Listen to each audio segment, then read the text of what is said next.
Hey guys, எங்கள் அம்மா இப்போ வந்து முறுக்கு சுட்டாங்க பார்த்துக்கிடுங்க. இதுதான் முறுக்கான். நான் தின்னுக்கிட்டு தான் இருக்கேன். அதான் அம்மா இது நல்ல முறுக்கா இப்படி யாவது முறுக்கா? நல்ல முறுக்கா? சரி ரைட்டு.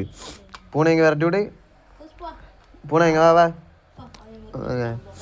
வேறு முறுக்கு வச்சுருந்தா ஓடி வந்திருக்கோம். இந்த முறுக்கு வர மாட்டேங்குது. சரி இப்போ இந்த முறுக்கை பூனை கொடுக்க போகிறேன். தின்னுச்சுன்னா இது நல்ல முறுக்கு, திங்காட்டி இது ஆவாத முறுக்கு. வா, வர மாட்டேங்குப்பா. இந்தா பூனை தின்னு.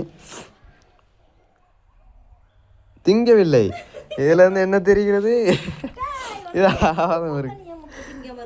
பார்த்தீங்களா, பூனை எதெல்லாம் களவாண்டி திங்கும். மற்ற முறுக்கை வாயில் கூட தான் திங்க மாட்டேக்கு. எங்கள் கூட பார்ப்போம் எப்படி கொடுத்தா பிள்ளை கொடுமைப்படுத்தாது. அப்போ திங்க மாட்டேக்கு. வேண்டாமா அதுக்கு கடிச்சு வச்சுருவோம் ஓடி போயிரு.